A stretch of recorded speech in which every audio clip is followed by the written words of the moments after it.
촬영 끝나고 이제 종방까지 끝나고 친구들하고 좀 여행도 갔다 왔고요. 그리고 잠깐 빈센조 배우들을 번개에서 만난 날도 있고 보고 싶어서 인터뷰도 하고 항상 하던 것들. 가장 많이 한 거는 동료 배우들, 이제 빈센조 배우들, 이게 요즘에 계속 인터뷰들이 막 릴리징 되더라고요. 막 그래가지고 쉬기도 하고 감독님과 백상예술대상 참석해서 재밌게 즐기다 왔고 그러면서 지내고 있었어요.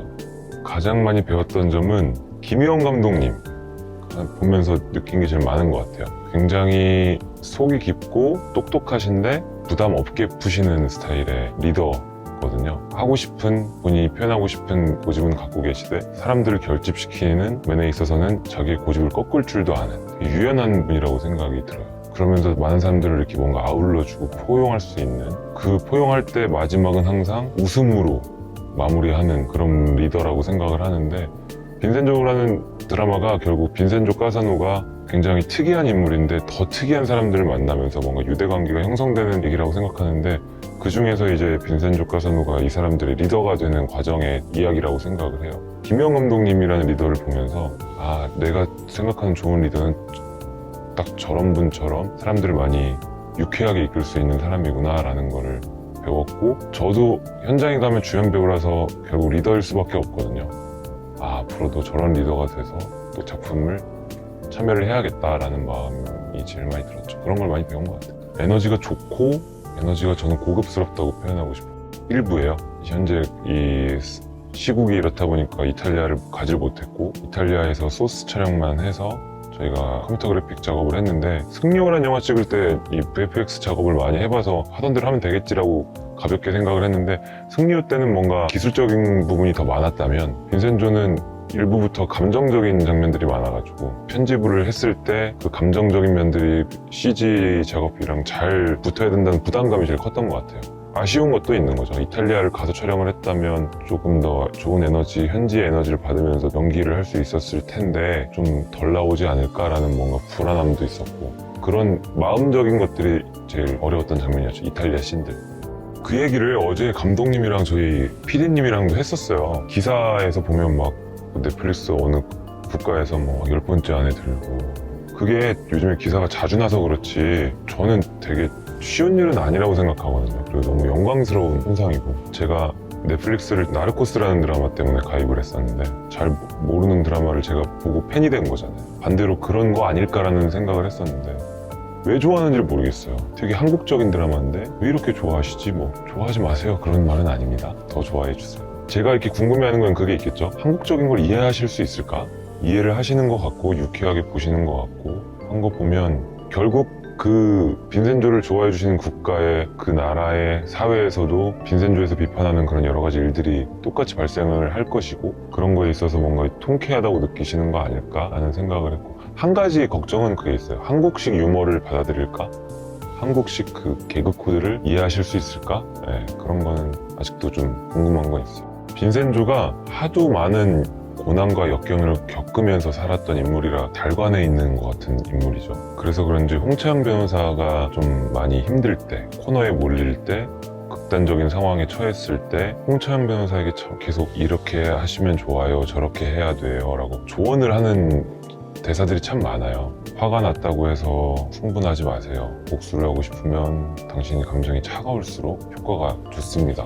이런 뭔가 인생에 달관한 것 같은 이런 말들을 많이 할 때가 있는데, 평소에 송중기는 조금 일일비가 좀 있는 편인 것 같기도 해요. 그래서 빈센조한테 뭔가 그렇게 캄다운할 수 있는 지혜, 여유, 그런 능력이 있다면 배우고 싶죠.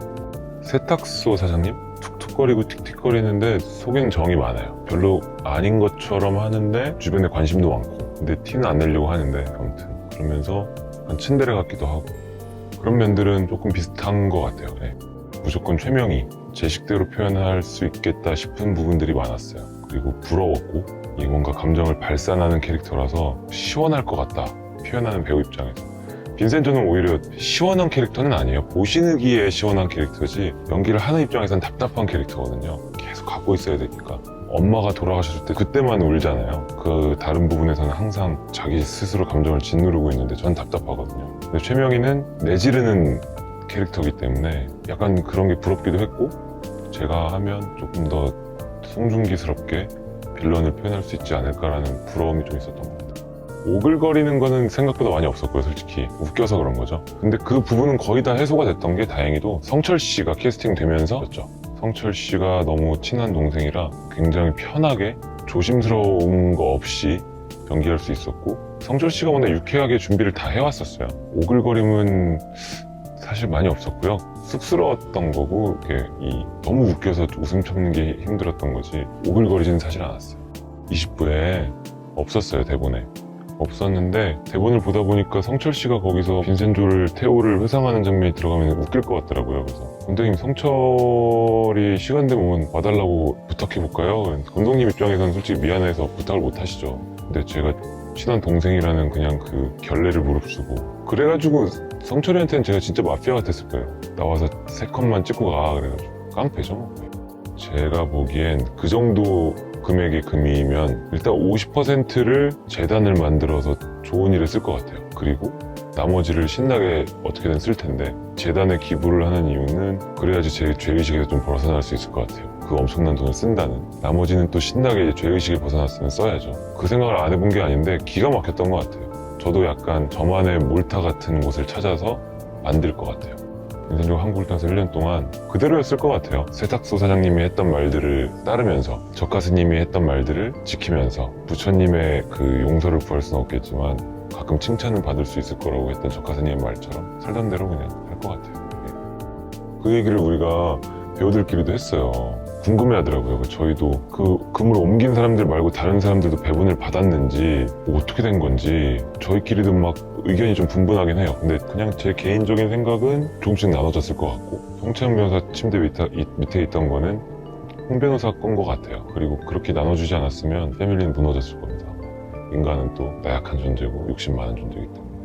드라마 빈센조에서 빈센조 가사노 역할을 맡은 송중기입니다. 빈센조라는 드라마를 봐주신 분들께는 너무나 진심으로 응원해 주셔서 감사하다는 말씀을 드리고, 아직 빈센조를 보지 못하신 우리 넷플릭스 식구들이 계시다면 심호흡을 딱 하시고 클릭하세요. 밤새야 될 수도 있어요. 자려고 누웠다가 다시 일어나서 다음 회를 킬 수도 있어요. 꼭 봐주세요. 흥미진진할 거예요. 그리고 유쾌하고 상쾌하고 통쾌할 겁니다. 빈센조 많은 사랑 부탁드리겠습니다. See you on Netflix.